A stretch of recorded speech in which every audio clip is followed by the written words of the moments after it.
আর আপনাদেরকে দেখে মনে হচ্ছে আজকে চাতক পাখি বসে আছে। প্রশ্ন করবেন, আমরা তো মানুষ, আমাদের চাতক পাখি বললেন কেন? চাতক পাখি পুকুরের জল খায় না, নদীর জল খায় না, যখন আকাশে বৃষ্টি হয় সেই জল পান করে। আসলে কৃষ্ণ নামরূপী মেঘে যে বরিশন হবে, সেই বরিশন আপনারা পান করবার জন্য এখানে বসে আছেন। আপনাদের সকলকে ধন্যবাদ জানাই। নেতাই গৌর হরি হরি হরি। আপনারা যারা পেছনে আছেন শুনতে পাচ্ছেন কিনা হাত তুলবেন। শুনতে পাচ্ছেন? পাচ্ছেন তো? বেশ। না পেলে সবাই একসঙ্গে এরকম করবেন, আমি আপনাদের নিশ্চয়ই ব্যবস্থা করবো। আস্তে একটু পাতলা করুন, কোনটা আমার পাতলা করুন। জয় নেতাই, জয় নেতাই, জয় নেতাই। ঠিক আছে, এ হাত দিয়ে হলো। কলিযুগের ভগবান শ্রী মহাপ্রভু অদ্বৈত, নিত্যানন্দ, শ্রীবাস আর গদাধর মায়েরা যদি নিজের গদা, গদা মানে কি? বীর্য, নিজের গদা যদি কেউ ধরতে পারে, গদাধর, তবে তার মধ্যে অদ্বৈত মানে দ্বৈত ভাব, আসরিক ভাব কমে যাবে। আর যার আসরিক ভাব কমে যাবে তার এই জায়গাটা হবে শ্রীবাস, সুন্দর জায়গা হবে। আর যে জায়গাতে সুন্দর হবে সেই জায়গাতে নিত্য আনন্দ, প্রতিদিন আনন্দ লাভ করবেন। আর যেখানে প্রতিদিন আনন্দ লাভ করবেন সেখানেই তো মহাপ্রভুর। আমি আপনাদের সকলের হাত তোলাতে চাই কীর্তন চলাকালীন। কেউ বিবাদ নয়, সুবাদের দ্বারা কীর্তন শুনবেন। এমন এমন ব্যক্তি আপনার পাশে বসে থাকবেন যিনি হয়তো আপনাকে কীর্তন শুনতে দিচ্ছে না, নানা রকম মন্তব্য করবে আপনার সামনে বসে। ব্রজগোপীরা যখন কৃষ্ণের কাছে যাচ্ছিল তখন পাশে কে যাচ্ছে ওরা তাকাচ্ছিল না। প্রত্যেকের উদ্দেশ্য কি? গোবিন্দের কাছে যাওয়া। যদি সেই উদ্দেশ্য নিয়ে এখানে এসেছেন, জীব কৃষ্ণমুখী হতে এসেছেন, তবে আপনারা নিজের নিজের লক্ষ্যে যাবেন। কীর্তন চলাকালীন কথা কম বলবেন, শুনবেন বেশি। শুধু কীর্তনে নয়, আপনার সংসারও তাই। ভগবান আপনাদের বুঝিয়ে দিয়েছে, বলবে কম আর শুনবে বেশি। কিরকম বুঝিয়েছে?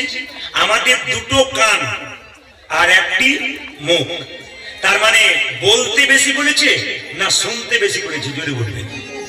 একটা যদি মুখ হয় তাহলে বলতে কম বলেছে, আর দুটো যদি কান হয় তাহলে তিনি বলছেন শোনো বেশি, বলবে কম। সংসারে অশান্তি কেন? আমরা বলি বেশি আর শুনি কম। তাই মহাপ্রভু নবদ্বীপের মাটিতে এলেন জীবকে হরিনাম দেবার জন্য। কিভাবে এলেন? শ্রী গৌরাঙ্গ প্রেমের ঠাকুর প্রেম বিলাতে এলো নদী। শ্রী গৌরাঙ্গ প্রেমের ঠাকুর প্রেম বিলাতে এলো নদী। শ্রী গৌরাঙ্গ প্রেমের ঠাকুর প্রেম বিলাতে এলো নদী। শ্রী গৌরাঙ্গ প্রেমের ঠাকুর প্রেম বিলাতে এলো নদী। শ্রী গৌরাঙ্গ প্রেমের ঠাকুর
পেয়েছেন তারা ভাগ্যবান এবং ভাগ্যবতী।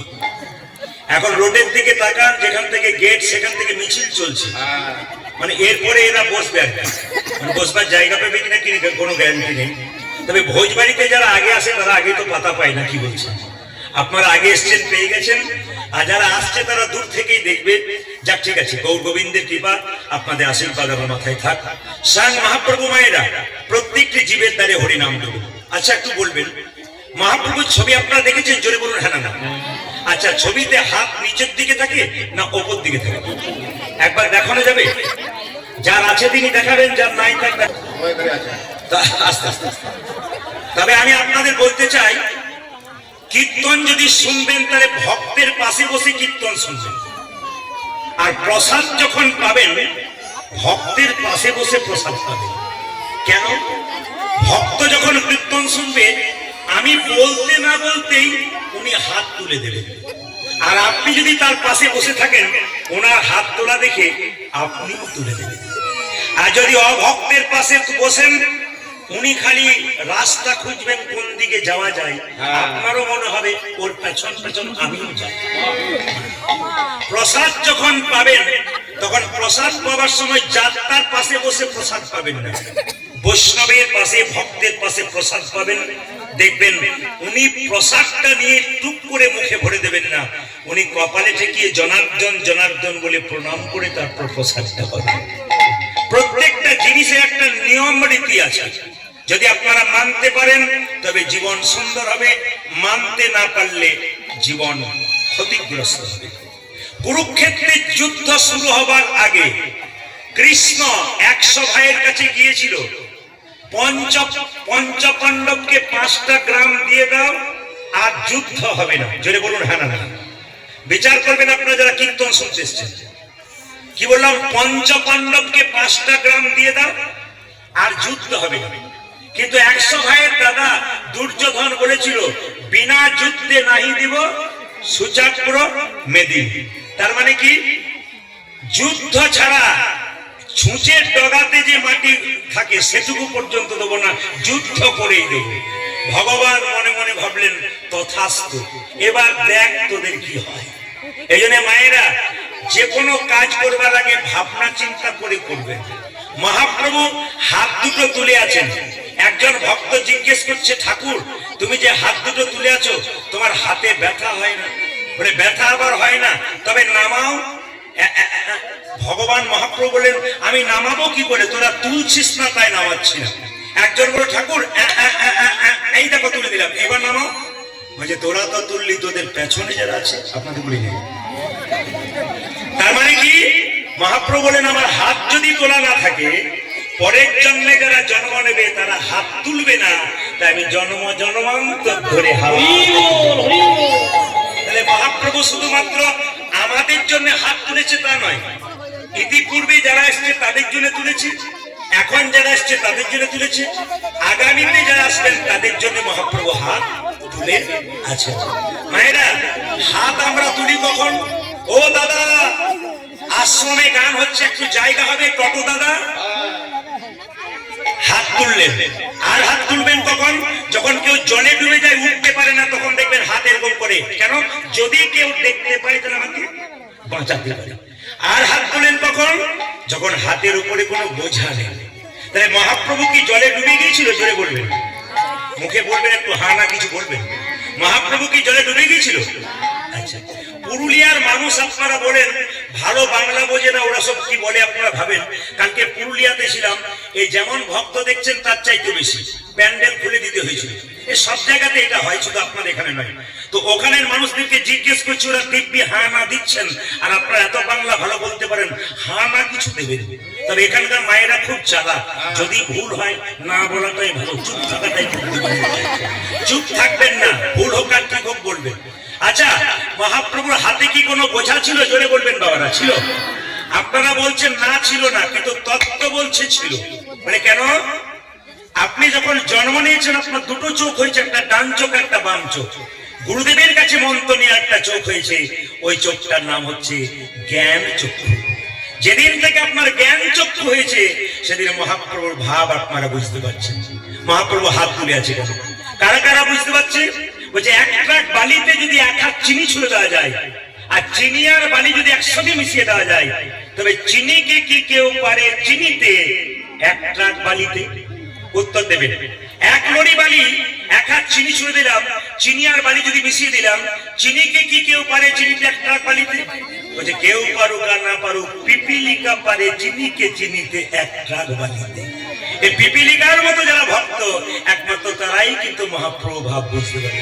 মহাপ্রভু হাতটা তুলে আছে কেন? সত্যি বোঝা নিয়ে আছে। প্রশ্ন করবেন কিসের বোঝা? তাকান, এখানে কীর্তন হচ্ছে, মেয়ে বাবাকে ফোন করলো, বাবা কীর্তন হচ্ছে এসো। মেয়ের জন্য বাবা আপেল করা লেবু সব নিয়ে এলো, আর একটা জিনিস নিয়ে এলো, ওটা দেখতে পেলো না, অনুভব করলো প্রেম আর ভালোবাসা। মহাপ্রভু হাতটা তুলে আছে, আমরা কেউ দেখতে পাচ্ছি না, অনুভব করতে হবে তিনি জগৎ জীবের জন্য প্রেম আর ভালোবাসা নিয়ে এসেছেন। তাই তো হৃদয় চান যাকে দেখছেন তাকে বলছেন এক কাজ কর, ও পথিক দাঁড়িয়ে ভাবছিস কি, একবার হরি বল বল, গালে হাত দিও না, গালে হাত দিও না, গালে হাত আপনাকে বলি বলছি, মানে একজন গালে হাত দিয়ে বসে চলে ভাবছো আমাকে বলছে, মানে নিতাই চান বলছে গালে হাত দিও না, বসে বসে ভাবছো কি পথিক রে ও তোর ভাবনা কিসে আছে, হরি বল বলে বাবু তুলে আইনে উড়ো ধরি উড়ো ধরে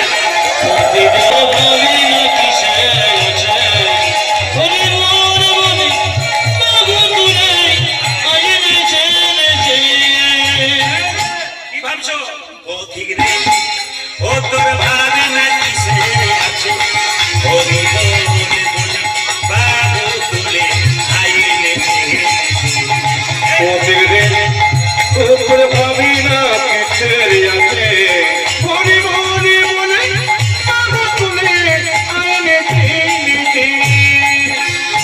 আমাদের হিন্দুদের একটা স্বভাব খারাপ আছে, কিছু মনে করবেন না, কেউ কিন্তু অবাক হবেন না, আমি কথাটা সত্যি বলছি না, দেখবেন অন্য জাতির লোক যদি অন্য জাতিকে বলে চলুন ধর্ম করবেন, ওরা কি বলে হ্যাঁ হ্যাঁ অসুবিধা নেই।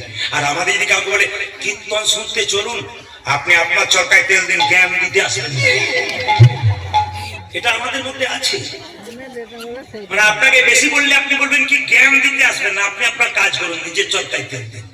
এই হচ্ছে আমাদের সবচেয়ে দুঃখের ব্যাপার।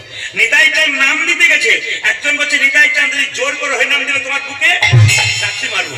নিতাই চাঁদ বলছে হ্যাঁ রে, একটা ছেলে যদি তার বাবার বুকে লাথি মারে তাহলে বাবা কি আবার ছেলেকে ঘুরিয়ে মারতে পারে?